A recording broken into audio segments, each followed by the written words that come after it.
Hello guys, this is Vysh. So we'll do the editorial for October 20th, that is on Friday, and we are trying to catch up all the pending episodes. Okay, so yesterday we had already done October 19th from where we had stopped, and only very few people have watched it. So please make a habit of watching the videos which we upload daily, because it has mains questions, directly mains and prelims questions. I am showing you previous year papers also and practice questions also, and this will directly come in your upcoming exams. Okay, that I can guarantee you. So if you miss each day, later you are not going to catch up. Okay, you will just fail. Okay, so please take it seriously and watch it every day. Today we have again two interesting articles. Yesterday we had discussed 4 articles, which was more of artificial intelligence and the China's Belt and Road Initiative and all. So today if you see climate related, like both are kind of interrelated. One is climate justice and one is India's food system. These are the 2 articles we will discuss. Israel, Palestine and India, Canada issues will keep coming in news. So there is no need to do it like a running commentary. Okay, only the basic story if you know, which we have already explained, that is more than sufficient. Okay, then here again a local crime related article, which again is not important for your exam. This one we have discussed multiple times, that the Finance Commission and the distribution of finance from the center towards the state, that is horizontal devolution. So South states feel that they are like injustice is being done to them because they have controlled the population and all, and because of that you are getting lesser fund. So that keeps coming in the news again and again, but the entire theory of it with the current affair and previous year questions, we have discussed it multiple times. So there is no point of discussing it again.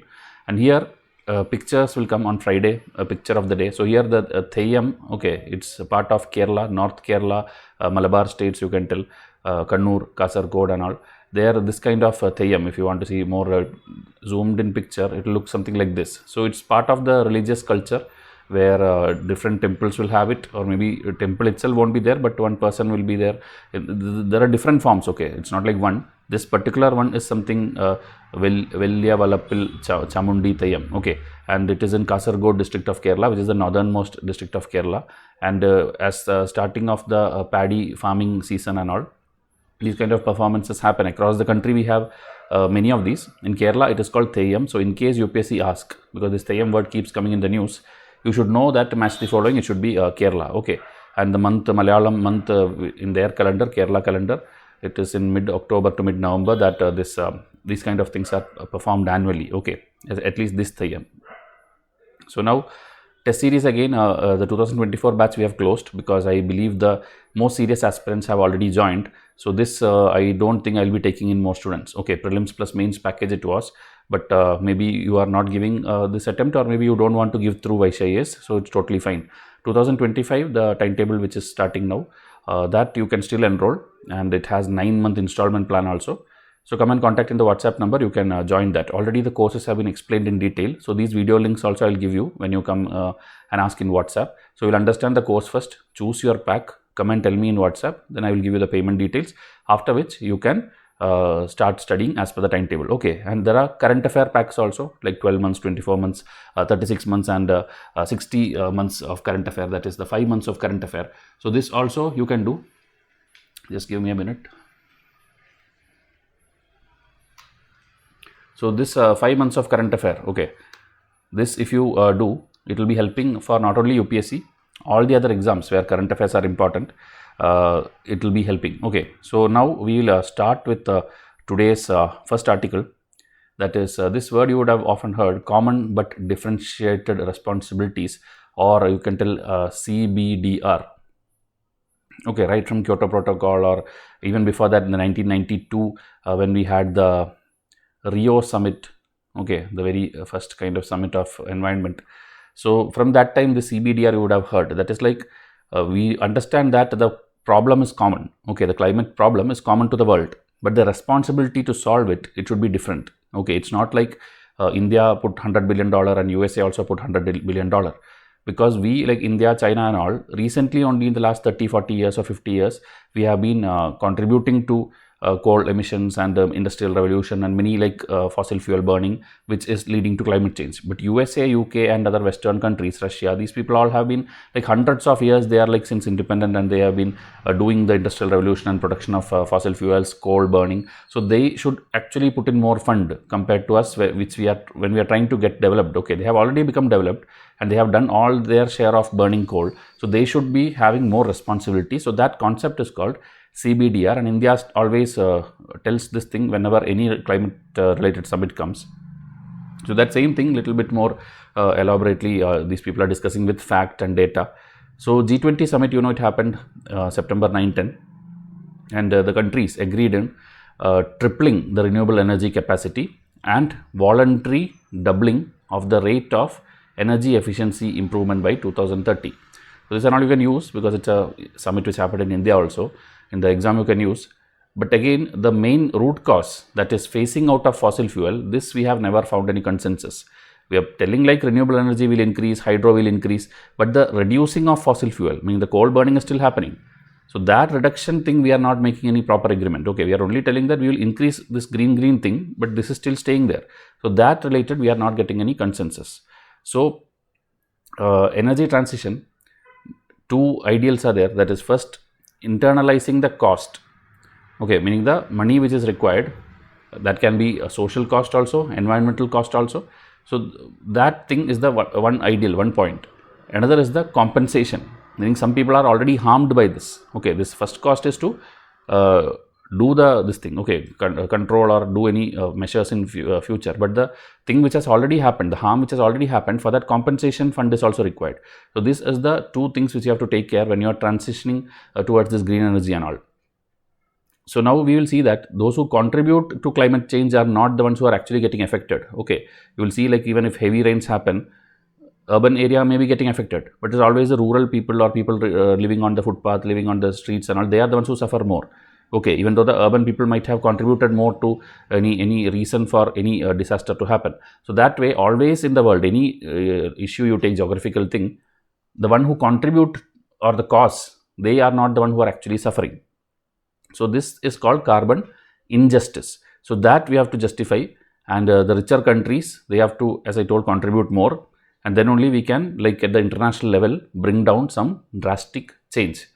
Now one problem or major problem is that we always tell this CBDR and we look through the foreign lens. Okay, meaning we always tell it like it is not our problem.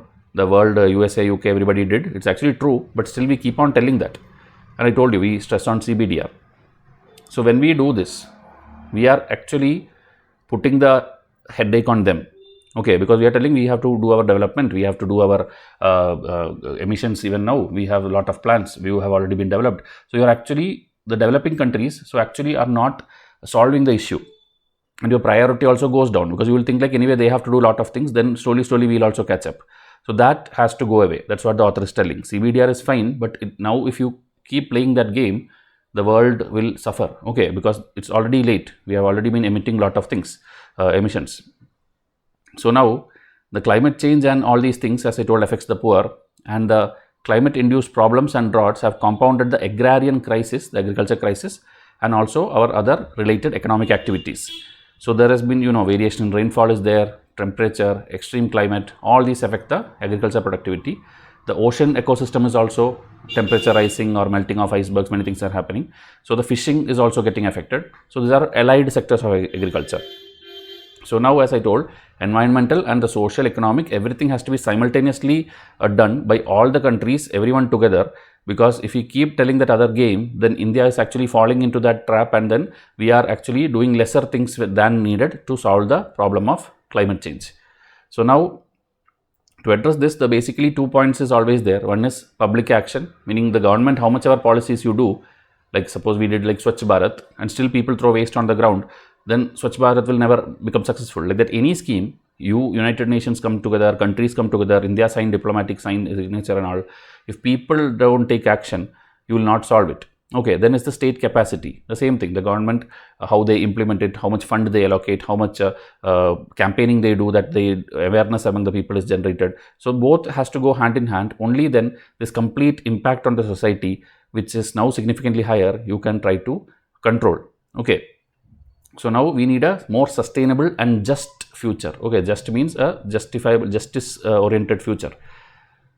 INDC, this is also you should know, NDC, that is nationally determined contribution, that is part of the Paris climate change. Every country has to submit like, okay, we will reduce this much the fossil fuel, we will increase more renewable energy, we will reduce the deforestation by this much, like that. Some rules or some guidelines we will tell, like this is what our country will do. And India was one of the first also to do that. And India now is putting more and more ambitious target when we give new updates to them. We are telling like 40% of the total installed energy will be green energy. We will have net zero emission by 2070. These are all very ambitious things. Okay, net zero doesn't mean we will not emit. Okay, it's like if we emit also, we will plant equal number of trees or do something that the net becomes zero. Okay, meaning 100 units you emitted, but 100 units you saved also. So like that, net we will make it zero by 2070. So to do all this, you have to control your coal and other things and all, but that we don't see much steps being taken in that angle. We are still burning a lot of coal. So as of 2021, here a lot of data is there.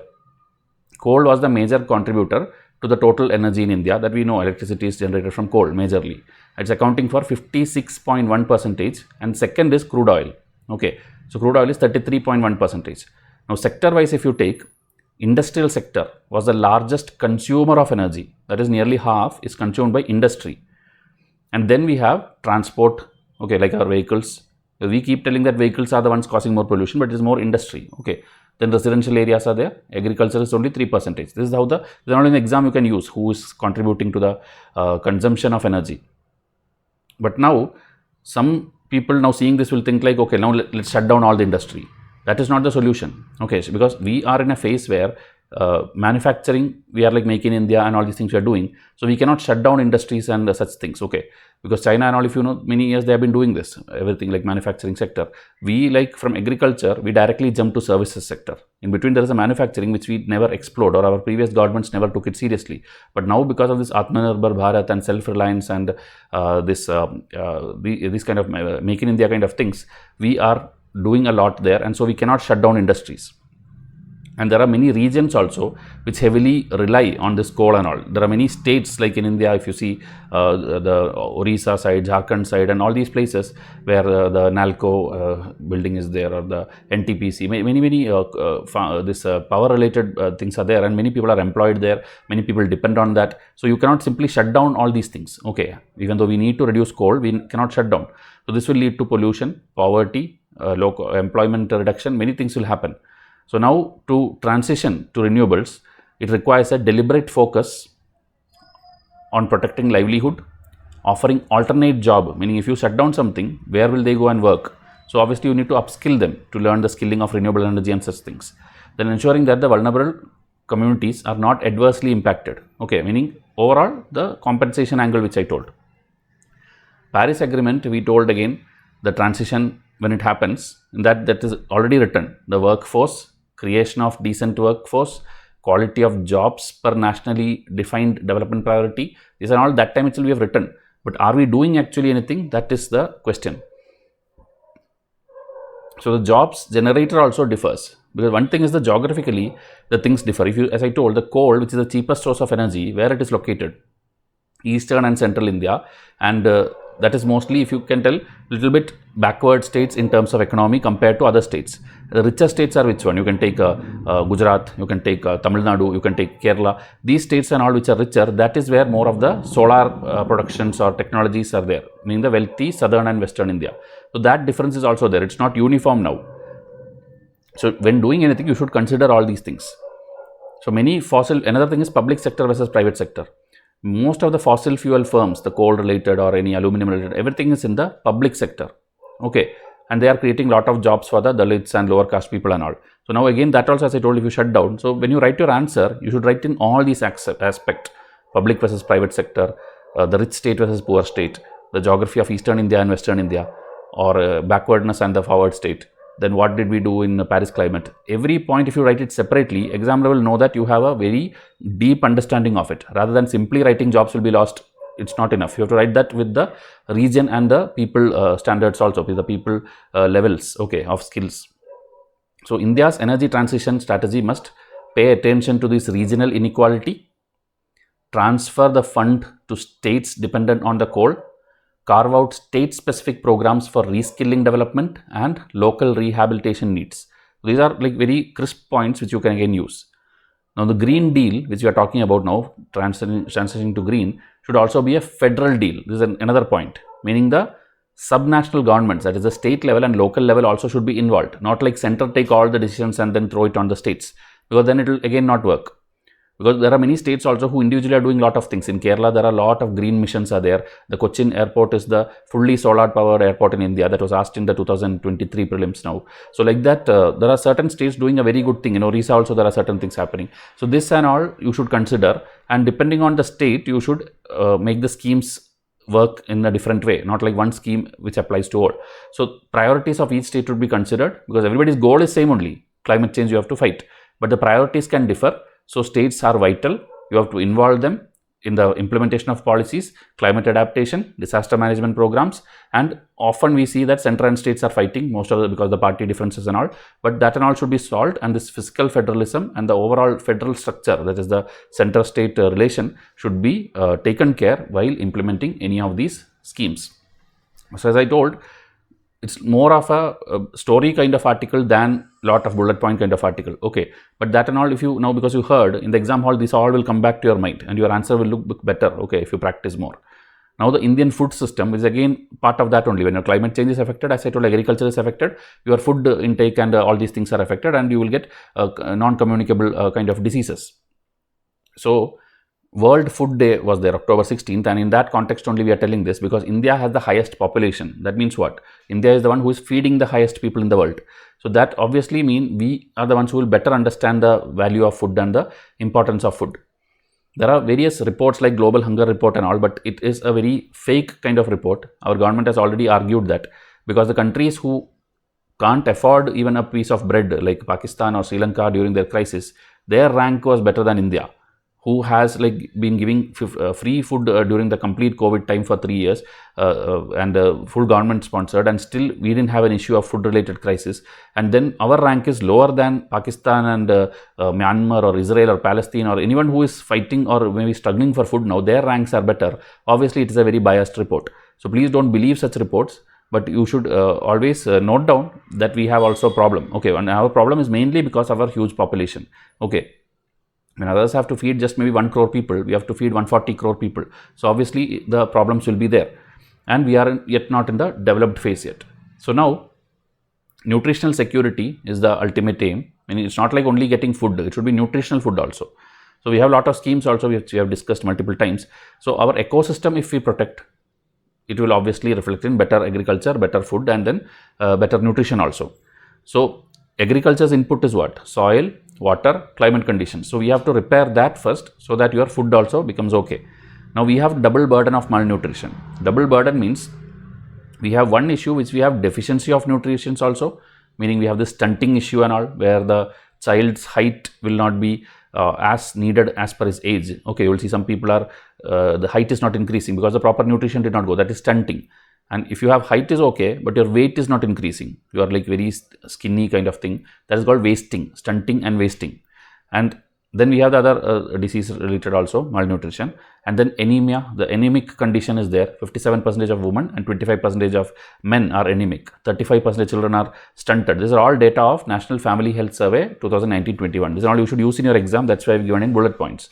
Now this is one side, as I told, double burden. One is that, and another thing is we are obese. Most of the people are overweight. Okay, so there are a person who is deficient also. There are people who are consuming more also and are obese. That will be more in the urban side. Okay, so 24% of adult women and 23% of adult men are obese. Okay, and it's mainly because of your imbalanced diet, because you are eating more outside hotel food or junk food and no exercise. That is the sedentary lifestyle. We ourselves are also part of that, because we are like, I myself sit in front of computer for most of the day. Okay, like morning to night, almost every time I am in front of the computer. So we are not doing physical activity. So these kind of things is the double burden which India is facing. So we, including our Prime Minister, is telling about that everywhere in every speech and all. We have the Poshan Abhiyan and many like midday meal schemes. We have integrated child development services. We have, so all these things right from the time of you can tell Lal Bahadur Shastri, Indira Gandhi and all. We have this. Okay, ICDS is there, midday meal scheme is there. Now Poshan Abhiyan is there. So many things we are doing, but still it will take a long time because of our huge population. Okay, so now farmers' income, doubling the farmers' income, that also we are doing lot of schemes. Soil development, we are doing lot of schemes. Irrigation, we are doing lot of schemes. So it's not like government is not doing anything. But again, by the report, Transforming Rural India Foundation, there is a report, 68% of the marginal farmers supplement their income with non-farm activity, meaning through farm they are not getting enough money, that 68% of farmers are going and doing non-farm activity. And obviously where they will go? They are not very skilled persons or educated persons and all. So where they will go? They will go to the Manrega scheme. So Manrega's labor count is actually increasing every now and then, every year, and this is why our budget of Manrega also, if you see every year, the budget if you follow in February, the fund allocated will be more and more, because more and more people are participating. What is more people? And every year we are increasing their wage also. That is another reason. So that also UPSC can ask, why is the Manrega fund getting on increasing every year? So lack of skills, and they are looking for income diversification. Farm is not working fine, so they will go to this fund because they cannot do any other job. Okay. Now, depleting natural resources is one issue. Climate change is another issue. This all is causing or making the Indian food production highly vulnerable. Okay. 2023 Soil Health Survey told that almost half the cultivable land in India became deficient in organic carbon, which is actually the indicator of whether our soil health is good or not. So we are deficient as per the latest report. Groundwater, another issue. Irrigation is rapidly declining. States like Punjab, more than 75% of the groundwater are overexploited, threatening the resilience of farm income. So soil is problem, organic carbon is problem, irrigation is problem. Okay, so to solve this, a three-step approach or a three-triad approach, meaning three things together, an approach is suggested in this article, and then we will conclude this article. One is the consumer side, one is the producer side, one is the middleman side. Okay, consumer means we people, producer means the farmers, and middleman means the one who is linking, buying from the farmer and selling to the market or giving to the people. In three angles, three different slides I will show you. The first I told you, the consumer. We should actually, to solve all our nutrition issues, we should shift to healthy and sustainable diet. Healthy and sustainable diet. So the private sector already understood this, and you will see like lot of things have come in the market. Okay, which you will tell like ragi based, millet based, or sugar free. Many things in the supermarkets you see in the urban area. In the rural area, maybe these things are not available. But slowly, they have understood the private sector, and they are giving it into almost everywhere. Imported oats are coming. Oats are like good for weight loss. Then this quinoa is there, with which you can make certain things. So like that, millet based, many things in the private sector they have understood. The civil society, the health community, all are partnering. Okay, even with the social media influencers, you will see like lot of Instagram when you see many people sharing this weight loss diet, health diet, morning breakfast, easy to cook breakfast, best food to give your children. There is hundreds of reels you will see. Okay, most of them are not authentic and all, but maybe seeing them you will understand, because they themselves are fit and they themselves are having this, and the entire family is doing this, or they will show their weight loss journey, transformation video and all. So then it looks kind of believable. And some are certified doctors also who explains on these things, gut health and these kind of things. So things are happening in the private sector. Okay, public sector have things, but we are not doing it properly. We have the public distribution system, that is the PDS or the ration shop kind of thing, the midday meal, railway catering, urban canteen, the institutional procurement, everything is there. And 70% of Indians are consuming from there only. So why not there you do something so that people get only healthy food? Then obviously your junk related issues will get reduced, because 70% people are consuming that. Then you can use the religious institutions. Okay, that Tirupati temple and all, they are telling nearly 70,000 people they are serving food, and that too they are procuring from natural farm produce nowadays. So that's a good sign. Okay, millets and healthy things. Same way in Punjab, you know, there is this thing where in the Gurudwaras they give. So they and all, if you government collaborate with them and then tell like only healthy things you should give to them. Okay, not any other masalas or spices and unwanted things and all. Then the health you can repair through that, like in a faster way you can repair the health of people. Okay, so this is one of the side, that is the consumer side you are repairing. Now the farmer side. Again, as I told, if consumer has to buy the natural things, the farmers has to generate the natural things without much chemicals and pesticides and through natural forms. So that again we have like lot of schemes are there. National Mission on Natural Farming is a correct step in that direction. And sustainable agriculture, the funding is right now very less.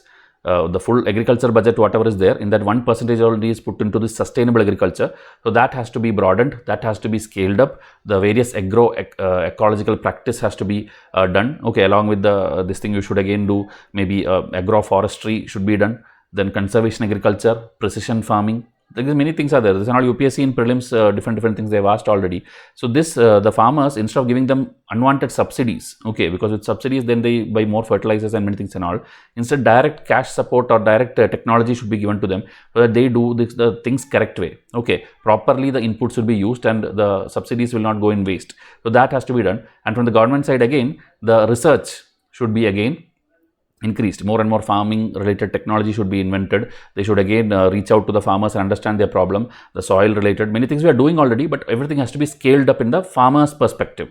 Now the third one, consumer we did, farmers we did. The third one and the final one is the middlemen.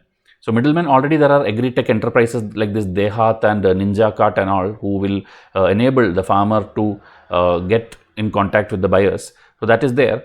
But again, more and more value addition has to be done. Like in USA and all, you will see like never they will tell like because of bumper production or surplus production, things are going in waste or the price is low or farmers are in loss. You will never hear. Like, but in India, if it's like suppose tomato or something like huge production comes, then you will see the price will be like nobody wants to buy it. It's very cheap price. The farmers has to sell it. So that doesn't happen there because they have more value addition programs. They have like, okay, this much will go to this section, this much will go to that section, or if it's not like it's already too much for food consumption, then use it for generating maybe the other thing like ethanol production or any other waste like the feed for animals. Like that, anyhow, the production, no matter how much it comes, it will be properly distributed and nothing will go waste and farmers will get the right price at every point. So that system should come in India as well. Nothing should go waste. No matter how much you produce or how less you produce, farmers should get the same price all the time. So this and all, middlemen can bring in some programs. Middlemen can see to it that the things are distributed properly. That is the thing which is told here. Then we have this farmer producer organization, FPO. In India, there are a lot of FPOs. So it is like a group of farmers, right? Or producers. So one farmer producer organization, which is maybe millet oriented, they may be the consumers of the other FPO where they are maybe making some vegetables. Okay, the millet FPO maybe they are producers here, but they are consumers there. They need to consume that themselves. So such people can again collaborate together, and Orissa already has showcased that many FPOs have come together and done a great model, so that we can learn and implement across the country. Okay, so India is already setting a lot of examples to the world in terms of many things, biofuel or many things. So now if India act fast, we have a unique opportunity to showcase the rest of the world how to get the food system also right, because food crisis is not there only in India, it's there in Africa, it's there in Middle East, it's there everywhere. So if we can set an example, because India is now at that point where everybody is looking at India. Okay, we are growing the GDP wise, development wise, infrastructure wise, hosting summit after summit. You see this thing happened now, G20 happened, BRICS is happening, SEO summit is happening, everything is in India. Now I think this month the Miss World, this is happening for the second time. 1996 we had the Miss World in India, in Bangalore. Now we are again hosting the Miss World competition. Then after that I think the Olympics we have told that we want to host it. Like that we are telling all these things because we want to show the world that the image which India, like all the others were